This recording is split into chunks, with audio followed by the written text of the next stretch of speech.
여러분 안녕하셨습니까? 예, 오늘은요 교과 공부 4기 죽음 그리고 미래의 소망이라는 4기 교과를 공부하겠는데요. 오늘은요 문답식으로 풀어보는 교과 공부 제2과가 되겠습니다. 제2과의 제목은 제약 세상에서의 죽음이라는 제목을 가지고 공부를 하겠습니다. 공부에 들어가기 전에요. 여러분들 구독과 댓글로서 우리 교과 공부에 함께 동참해서 함께 공부하는 것이 참 좋겠다 하는 생각이 듭니다.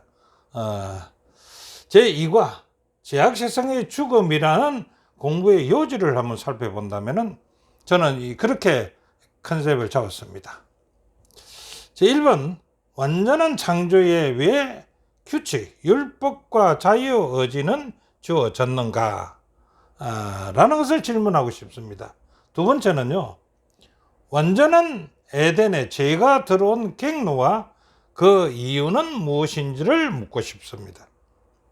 자, 세 번째는요, 하나님의 말씀을 거역하고 사탄의 말을 들은 그 대가는 무엇인가라고 묻고 싶습니다. 네 번째는요, 죄의 결과인 죽음에서 주어진 인류의 소망은 무엇인가라고 묻고 싶습니다. 자, 공부에 들어가서요, 첫째 날과 둘째 날을 같이 공부를 하겠습니다. 왜냐? 그러면 첫째 날은 상반된 진술이나 뱀의 속임은 상반된 진술에서부터 뱀의 속임수가 나오기 때문에 같이 놓고 보겠습니다. 자, 첫 번째는요. 세상 창조는 완전했습니까? 여러분은 어떻게 생각합니까? 세상을 창조한 하나님이 창조한 세상은 완전했을까요? 지금 우리가 느껴보기로는 완전했다라고 느껴보지는 못하겠지만은 성경에 보면은 창세기 1장 31절에 그런 말씀이 있습니다. 하나님이 그 지으신 모든 것을 보시니 보시기에 심히 좋았더라. 자, 여기에 심히 좋았더란 말이 사람이 이렇게 심히 좋았더라고 말하면은 허언이 될 수도 있습니다. 잘못된 말일 수도 있습니다. 심히 좋지 않을 수도 있습니다. 사람은 각자의 판단에 따라 자기 의향에 따라서 다르기 때문에, 그러나 이 말씀은 하나님이 하신 말씀이기 때문에 우리는 여기서 세상 창조는 완전하고 완벽했다라고 우리는 볼 수가 있다는 겁니다. 자, 그러면 두 번째에서는요, 완전한 세상에 주어진 규례, 율법과 자유의지는 무엇이냐 이겁니다. 이 율법과 자유의지를 알아야 되겠죠. 자, 창세기 2장 17절에 이런 말씀이 있습니다. 선악을 알게 하는 나무 열매는 먹지 마라. 네가 먹는 날에는 정령 죽으리라. 이게 뭡니까? 이게 율법 아닙니까? 이게 규율 아닙니까? 예. 그 다음에 이 규율에서 자유의지는 여기 아무것도 없다라고 얘기하실 겁니다만은 그렇지는 않다 이겁니다. 자, 한번 봅시다. 자유의지가 나무의 열매는 먹지 말라. 먹지 말라는 말은 뭡니까? 먹을 수도 있고 먹지 않을 수도 있다. 이것은 자유로 너희들이 선택할 의지에 따라서 해라. 라는 말이 되지 않습니까? 네, 그래서 이 성경절 창세기 2장 17절에 여기는 규율도 있고 자유의지라는 말도 포함되어 있다라고 봐도 될 것입니다. 그러면 규율은 뭐고 자유의지는 무엇이냐 이겁니다. 예, 선악과의 규율은 필요했나? 필요하다는 겁니다. 왜냐? 조물주가 인간의 관계 행성을 위해서는 규율이 있어야 된다 이겁니다. 우리 지금 세상에도 사람과 사람 사이에는 어떠한 규율이 있다는 겁니다. 그 다음 두 번째 자유의지는요, 왜 주어졌을까? 자유의지를 주어진 이유는요, 우리가 하나님을 섬기지 않습니까? 창조주를 섬기면요, 섬기는 데서 굴종하는 것을 하나님은 사랑이시라는데 원하겠습니까? 하나님은 사랑이시라는데 하나님을 섬기는 사람이 굴종하는 것을 원하지 않을 겁니다. 뭐 하는 걸 원합니까? 순종하는 것을 원할 겁니다. 그 다음에 하나님께서요, 강제로 무엇을 하는 것을 원하겠습니까? 아니죠. 자율적으로 하는 것을 원할 겁니다. 그래서 이것 때문에 자유의지가 주어졌다는 겁니다. 자, 그 다음에 두 번째는요, 사탄은 아담 하와를 깨야 할 두 가지 특별한 이유는 무엇인가? 창조는 이제 그만두고요, 이제는 아담 하와에 대한 이제 이야기가 나옵니다. 에덴 동산에서 일어난 사건 이야기입니다. 그런데 사탄이 아담 하와를 깼지 않습니까? 그럼 깬 특별한 이유가 있다는 이겁니다. 그 이유가 뭘까요? 특별한 이유 없이 아담 하와를 깨겠습니까? 그 이유가 있었습니다. 그 첫 번째 이유가 살아남은 이들 27페이지 보면요, 그는 만일 어떻게 하든지 그들을 아담 하와를 불순종하도록 깨기만 하면은 하나님께서는 저희를 아담과 하와를 용서하실 방법을 세우실 것이다. 그 용서하는 방법을 세우게 되면은 자기와 자기를 따른 타락한 천사들도 하나님의 은택을 다시 받을 수 있으라, 용서함 받을 수 있을 것이 되겠죠. 저가 하늘에서 타락에 쫓겨내놨는데 아담 하와가 불법을 저질러서 거기에 하나님이 용서하는 방법을 세운다면은 그들을 용서하고 저거는 용서 안 할 수 있겠느냐. 그래서 적어도 용서해 주실 것이다. 그래서 이거는 열리를 제껴놓고 아담 하와를 깨야 된다. 이런 각오로 지금 깨기 시작하는 겁니다. 그 다음에 첫 번째 계획은 그렇고 두 번째 계획은 또 무엇일까요? 요한복음 12장 31절을 읽어보면요, 이런 말씀을 있습니다. 이제 이 세상의 임금이 세상의 심판이 이르렀으니 이 세상 임금이 쫓겨나리라. 이렇게 얘기합니다. 이 말은 뭡니까? 첫째 조건에 이것이 실패를 하게 되면은 두 번째 차선책을 선정해야 되는데, 차선책은 뭘 하느냐? 내가 세상의 임금이 되어야 되겠다. 세상의 임금을 되어야 되겠다. 내가 아담 하와를 깨기만 하면 세상의 임금이 되는 것은 확실하지 않느냐? 그들은 나의 밑으로 들어오지 않겠느냐?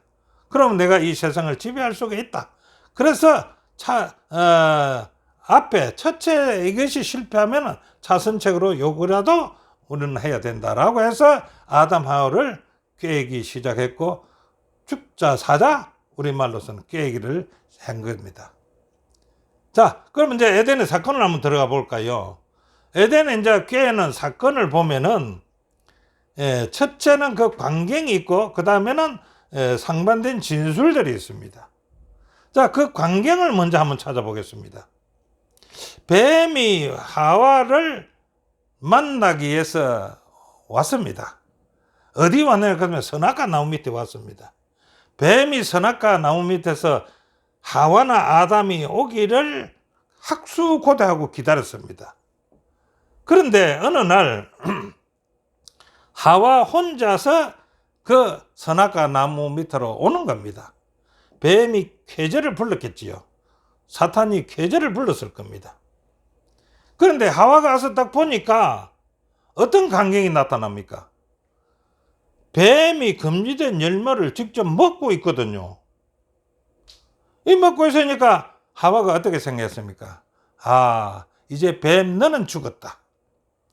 하나님이 그거 먹으면 딱 죽는다고 했으니까 너는 죽었다 라고 생각을 했을 겁니다. 그런데 그걸 먹고도 죽지 않을 뿐 아니라 심지어 아주 맛있게 먹고 있는 모습을 본 겁니다. 그런데 하와 이렇게 생각했을 겁니다. 이거 언제 죽지? 언제 죽지? 언제 죽지? 하고 있는데 아무런 일이 일어나지 않았다는 겁니다.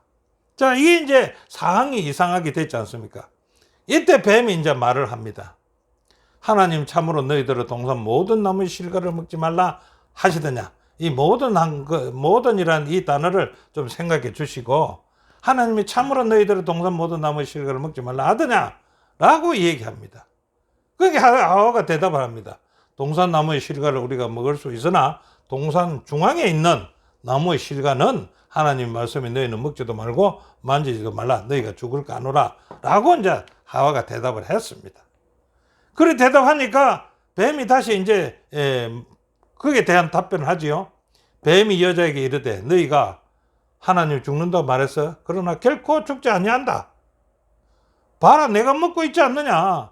먹고 있어도 안 죽지 않느냐. 죽지 않는다.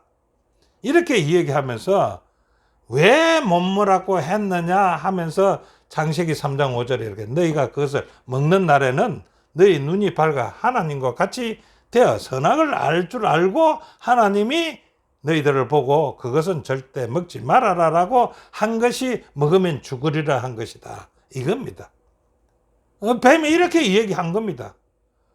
그렇게 얘기하니까 하와는 어떻게 하겠어요? 아, 그럴듯하네. 그 말이 맞는 것 같네. 이렇게 생각하지 않겠습니까? 예. 그런데 뱀이 답변하고 말한 여기에도 뱀이 속임수의 화술을 우리가 한번 살펴보자. 이제 그 화술에 어떤 것이 포함되어 있는가? 예, 첫째는요. 사탄은요. 하나님께서 아주 구체적으로 가르쳐 주셨던 그 금지된 나무 사항을 일반화 시켜버렸다. 일반화. 그 일반화 시켰다는 게 뭡니까? 제가 먼저 말했던 동산나무, 모든 나무라는 뜻입니다. 그래서 하나님께서는 아담, 하와 보고 동산 중앙에 있는 이 나무를 특별한 나무, 먹으면 죽는다, 다른 건 다 먹어도 이거는 먹지 마라, 이래 했는데 하와는 무엇입니까? 너희들은 동산 모든 나무 실과를 먹지 말라 하더냐? 일반화 시켜버린 겁니다. 뱀은 선악과를 일반 과수 중의 하나로 취급해버려서 이 얘기한 겁니다. 얼마나 객을 낮춰버린 것입니까? 그 다음에 두 번째는 사단은요, 하나님 말씀을 반박합니다. 반박했어요. 뭐라고 반박했습니까? 하나님 내가 먹는 날은 정녕 죽으리라 했는데 사탄은 뭐라고 했는데 내가 결코 죽지 아니하리라 반박한 거 아닙니까? 예, 반박을 했습니다. 그 다음에 세 번째는요, 사탄은 하나님을 속이는 자로 매도를 했습니다. 하나님을 갖다가요, 저 하나님은 너희들을 속이는 자다, 이렇게 매도를 한 겁니다. 어떻게 해요? 너희가 그것을 먹는 날에는 너희 눈이 밝아져서 하나님과 같이 되어 선악을 알 줄 알고 하나님이 너희들을 보고 먹지 마라 했다. 그런데 내가 보고 있지 않느냐? 내가 죽느냐? 이렇게 해서 하나님을 속이는 자로, 하나님을 거짓말하는 자로 매도했다는 겁니다. 그러면서 또 한마디 합니다. 자, 봐라. 나는 먹지 말라고 그만 그 나무의 열매를 먹었지. 그것을 먹기 때문에 내가 너하고 대화할 수 있는, 말할 수 있는 능력을 이걸 먹었기 때문에 얻은 거야. 선악과를 먹었기 때문에 내가 말할 능력을 얻었다는 거예요. 이렇게 뱀이 이제 속임수를 씁니다. 자, 이 말을 듣고 하와가 안 넘어갈까요? 안 넘어가면 참만 다행인데 하와가 뱀의 말을 믿기로 선택했다. 그런데 그 믿기로 선택한 이유는 무엇인가 이거죠. 이유는 이렇게 보면 되겠습니다. 이거는요, 사탄은 인간의 논리와 눈에 보이는 증거들을 가지고 하와를 유혹했거든요. 그게 구체적인 증거를 다 대었다는 겁니다. 그래서 이게 넘어갔다는 겁니다. 그런데 하와가 잘못 생각한 것이 있다 이겁니다. 뭡니까? 하나님 말씀을 의심했다는 거예요. 하나님 말씀은 진리고 정확하고 옳은 것인데 그것을 의심한 것에 벌써 문제가 된다는 겁니다. 두 번째는요, 자기가 보고 들은 경험을 믿었다는 겁니다. 자기가 지금까지 뱀하고 사탄하고 이렇게 얘기했던 그런 걸 다 보고 들었어. 들은 거는 들은 거하고 본 거는 선악과를 먹는 것을 봤지요. 거기에 자기의 경험으로 해서 이것을 믿을만 하겠다라고 생각한 거죠. 그 다음에 세 번째는요, 자기 자신의 느낌. 내가 듣고 보고 한 것을 느끼니까 하나님 말씀은 거짓말이고 사탄의 말이 맞는 말이구나 라고 느꼈다는 겁니다. 자, 그 느낌을 성경 창세기 3장 6절에 표현하기를 그 열매를 보니까 먹음직도 하고 그 열매를 보니 보암직도 하고 또 그 열매는 지혜롭게 할 만큼 탐스러운 나무도 열매더라 이거지요. 이러니까 먹어도 되겠네. 내가 사탄의 말을 들어봤을 때 이래서 먹었다는 겁니다. 자, 주는 교훈은 두 가지가 있습니다. 상반된 주장이 있을 때 판단해야 될 조건입니다. 이렇게 상반된 주장을 뱀하고 하나님 말씀하고 견주어 봤을 때에 이때 상반될 때 우리가 판단해야 할 기준입니다. 판단할 기준이 뭐냐? 첫 번째로 영적인 문제를 판단할 때는요, 인간의 사고나 상식을 가지고 그것을 기준으로 삼아서 판단하면 안 된다는 겁니다. 근데 여기는 하와는 어떻게 판단했습니까? 자기가 보고 느낀 것을 자기 상식을 가지고 기준을 삼았다는 겁니다. 두 번째는요, 혹 하나님의 말씀이 우리 눈에는 비논리적이거나 말이 안 되는 것처럼 보일지라도 하나님의 말씀은 진리니까 신뢰해야 된다. 하와는 어떻게 했습니까? 하나님 말씀에 자기의 눈에는 비논리적이더라 이거지요. 그래서 말이 안 되는 말을 했다. 사탄이 그 과일을 선악과를 먹는데 안 죽었는데 하나님은 죽는다 했으니까 말이 안 맞지 않느냐. 그 하나님 말씀은 진리인데도 신뢰하지는 못하고 하나님 말씀을 의심하게 된 것입니다. 자, 화요일 문제 넘어가겠습니다. 셋째 날은 결코 죽지 아니하리라. 예, 결코 죽지 아니하라는 뱀이 말요. 너희가 결코 죽지 아니하리라. 이 말을 했는데 상황이 어떻게 변했습니까? 죽게 됐거든요. 죽게 되니까 죽으니까 요 말이 뱀에게는 사탄에게는 거짓말을 한 것 되지 않습니까? 모든 인류를 속였던 이 말 너희가 결코 죽지 아니하리라는 이 말이 거짓말이 되는 겁니다. 거짓말이 되니까 사탄이 가만히 있을 수는 없지요. 야, 이것을 거짓말을 갖다가 어떻게 또 거짓말을 가지고 돌려댈 수가 있겠느냐. 일단은 속여야 되겠는데. 그래서 아주 사탄이 머리를 써서 고안해낸 걸작품이 하나 있는데 그것이 영혼불멸설이라는 겁니다. 예, 영혼불멸설. 그런데 이 사탄이 고안한 이 영혼불멸설이 얼마나 이 사회를 지배하고 있는지 한번 볼까요? 영혼불멸설의 사회적 이슈입니다. 사탄이 고안해낸 영혼불멸에 대한 이론은요, 오늘도 우리가 사는 이 세상에 영향을 많이 끼치고 있습니다. 첫째, 책이나 영화나 TV 프로그램을 통해서 우리가 죽게 되면 그냥 죽는 것이 아니라 또 다른 의식 상태로 넘어간다고 생각은 이 세계의 인구 다가 그렇게 생각하고 있을 것입니다. 거의가 다, 100% 다는 아니고 거의가 다 생각하고 있을 것입니다. 그것을 어떻게 보고 있는데요? 예, 이렇게 봅니다. 이 세상의 종교는 아주 숫자가 많을 겁니다. 그 종교계 안에서는 영혼불멸설을 다 숭상하고 있다는 겁니다. 심지어 기독교 안에서도 전부 다 그렇지 않습니까? 영혼불멸설을 기독교 안에서 다 믿는다는 겁니다. 특별히 제철인안실 예수재림교는 이거는 절대 믿지 않는다는 겁니다. 다른 기독교, 개신교에서는 다 믿는다는 겁니다. 그 다음에 철학은요, 과학은요, 모두가 영혼불멸설을 동조하고 있는 겁니다. 예, 서양의 영혼불멸설은 과연 어떻게 할까요? 이 소크라테스를 제가 이제 이 책에 있어서 한번 적어봤는데요. 소크라테스는 영혼불멸설을 인정하는 사람인 것 같아요. 그가 뭐라고 말하냐 그러면 우리의 영혼은요, 분명 하데스, 죽은 자의 나라에서도 살아있어 존재할 것이다 라는 겁니다. 그러니까 영혼은 죽지 않고 그 죽은 자의 나라에서 살아있다. 산자의 나라는 아니고 죽은 자의 나라에서는 살아있다. 이렇게 얘기한 겁니다. 미국은 지금 영혼불멸설에 대해서 어떻게 생각하고 있을까요? 예, 한 글자를 이렇게 해놨습니다. 미국에서는요, 죽음 이후에 탈물질 상태로 존재하는, 탈물질 상태 같으면 이게 영혼이죠. 영혼의 존재는 사람들과 접촉하는 기술을 개발한다고 주장하는 단체가 있다. 뭡니까? 영혼과 살아있는 사람과 접촉할 수 있는 기술을 개발한다 이겁니다. 우리 동양의 영혼불멸설은 어떨까요? 이거는 말할 것도 없지요. 무속신앙이 전부 다 영혼불멸설을 하는 거 아닙니까? 제사제도도 영혼불멸설에 준해사 제사 제도입니다. 상례 제도도 마찬가지입니다. 우리 동양의 철학들 전부가 다 영혼 불멸설입니다. 자, 그러면 우리는 영혼 불멸일까요? 아니면 영혼 멸절일까요? 성경적 이해는 여기에 나와 있습니다.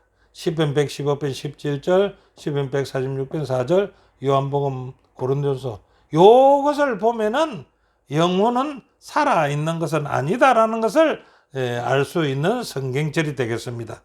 이거는 참고해 주시고요. 불멸성은요, 하나님만 소유한 것이다. 이게.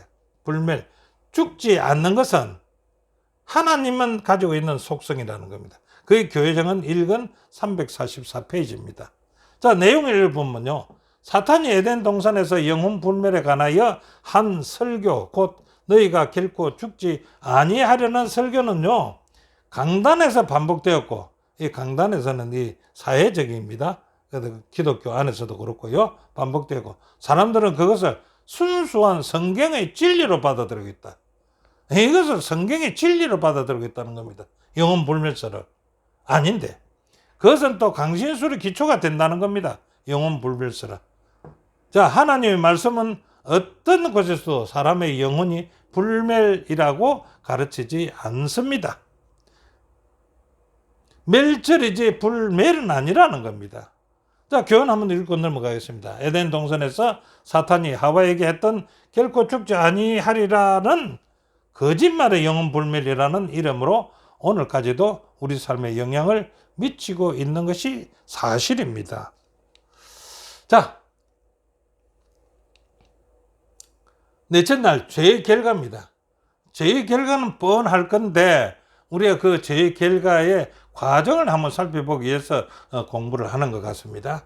자, 죄는요, 하와는 자유의지에 따라 누구에게 순종하기로 선택을 했습니다. 누구에게 선택했습니까? 하나님일까요? 루시퍼일까요? 자, 하나님은 네가 먹는다는 정령 죽으리라 했고, 루시퍼는 너희가 결코 죽지 아니라 하는 이 두 말 중에 어디를 선택했을까요? 예, 두 번째 거. 루시퍼의 말을 선택했다는 겁니다. 그 선택의 결과로 결코 죽지 아니하리라는 그 말을 선택한 결과로 어떻게 됐을까요? 옷이 벗어주는 줄 알았습니다. 선악과를 먹고 나니까. 그래서 부끄러움이 드러나니까 나무 잎으로 그 부끄러움을 가렸습니다.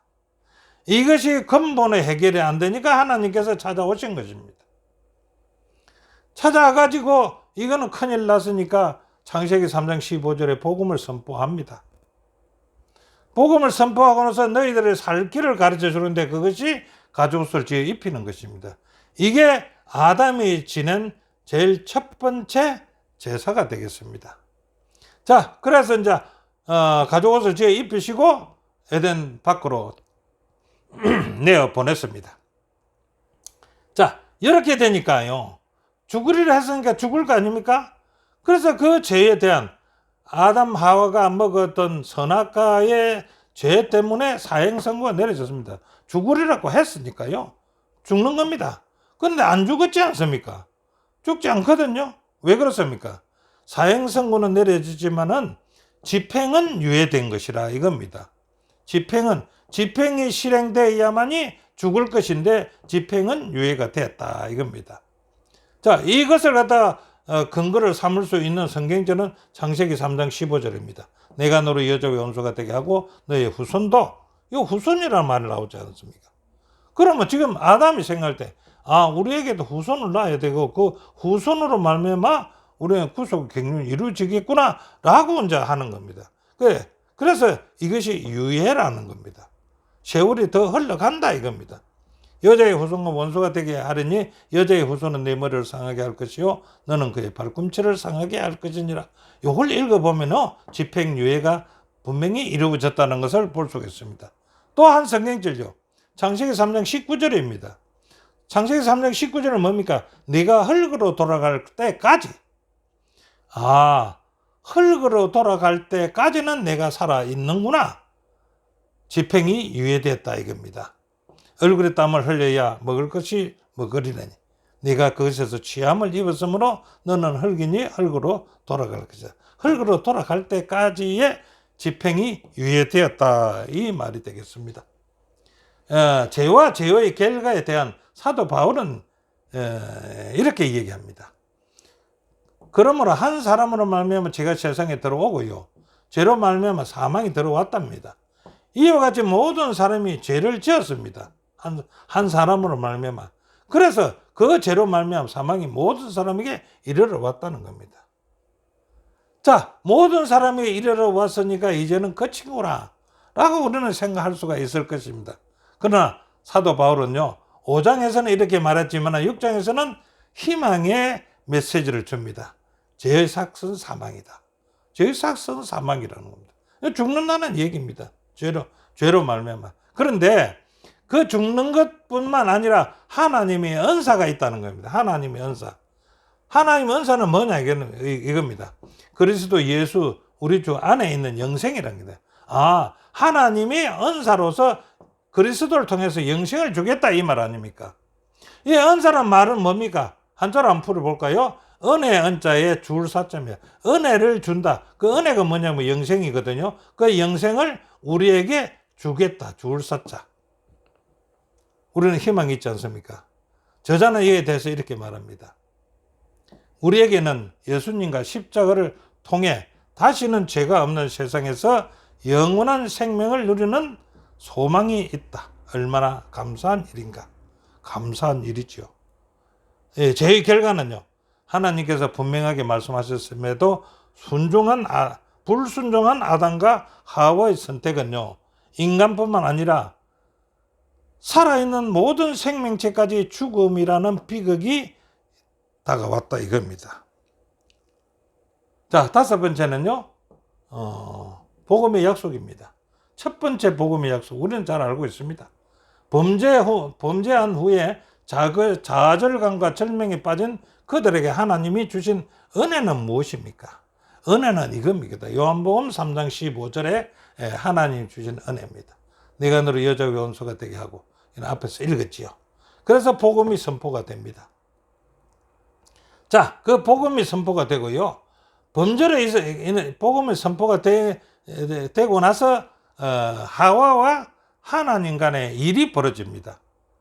그 무슨 일이냐 할 것 같으면은 가죽옷을 해입혔지 않습니까? 그 가죽옷을 해입히는 그 사건이 벌어지는데 범죄로 인한 최초의 속죄 제물이 된다 이겁니다. 예, 최초로 범죄에 대한 최초의 속죄 제물입니다.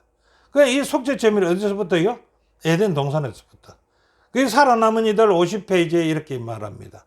하나님의 특별한 지시에 따라서 아담이 속죄 제물을 드렸을 때 그것은 그에게 매우 고통스러운 의식이었다. 속죄 제사를 지내는데 아주 고통스러운 의식이었다. 왜? 그는 오직 하나님께서만 주실 수 있는 생명을 그의 손으로 취해서 속죄 제물, 그러니까 그의 손으로 죽여서 속죄 제물을 드려야 했기 때문에 그렇지요. 그것이 그가 처음으로 목격한 죽음이었습니다. 그는 목숨이 끊어지는 고통 속에 피를 쏟는 희생 제물을 바라보면서 그 희생 제물이 누구를 예표하는 겁니까? 하나님의 아들, 즉 인류를 위하여 죽으실 예수 그리스도를 믿음으로 바라보아야 할 것이다. 이렇게 얘기합니다. 속죄 제물은 에덴 동산에부터 범죄했기 때문에 에덴 동산에부터 시작이 되어서 오늘날까지 이르러 오고 있습니다. 자, 아담이 드린 속죄 제물의 의미는 무엇입니까? 예수님을 예표한 동물의 죽음을 통해서요, 구원의 약속을 보여주셨습니다. 그 다음에 속죄 제물로 만들어진 가죽옷을 입고 아담 하와는 에덴 밖으로 나왔습니다. 그것이 오늘날 우리에게는 뭡니까? 입혀주시는 의를 상징하는 것이다 이겁니다. 자, 창세기 3장의 내용을 요지를 한번 본다면 그렇습니다. 하나님께서 현재를 위한 확신과 미래를 위한 소망을 허락해 주십니다. 창세기 3장 15절이 있지요. 그 다음에 선악간의 대쟁투를 선포합니다. 그 3장 15절에 그 선악간의 대쟁투를 선포한 겁니다. 그래서 사탄은 머리를 상하게 하고 사탄은 예수님의 발꿈치를 상하게 하고 예수님은 사탄의 머리를 상하게 해서 그들은 멸절시킨다 이거죠. 예. 그 다음에 하나님께서는 우리에게 메시아의 소망을 줬지만은 뱀에게는 저주를 내리는 얘기가 창세기 3장 15절에 있는 내용이라고 보면 되겠습니다. 자, 네 번째는 아담과 하와는 에덴을 떠났다. 어떻게 떠났습니까? 구원에 입혀 주신 의의 가죽옷을 입고 구속의 소망을 가지고 떠난 겁니다. 자, 결론을 얘기할까요? 뱀의 모습으로 하와를 찾아온 사탄은 인간의 논리와 눈에 보이는 증거들을 가지고 하와를 유혹했습니다. 그렇지요? 두 번째는 하와는 하나님과의 약속을 저버리고 사탄의 유혹에 넘어가 죄를 짓고 말았습니다. 세 번째는 그 결과는 완벽했던 세상에 죽음이 찾아오고 말았습니다. 하나님께서는 영세 전부터 계획된 구속의 경륜을 드디어 발표하고 절망 중에 있던 인류에게 회복에 대한 소망을 허락하셨습니다. 우리는 이 허락의 약속을 믿습니까? 오늘 공부해서 바라보니까 믿을만 하겠지요. 예, 오늘 공부는 여기서 마치겠습니다. 함께 공부하신 여러분께 감사를 드립니다.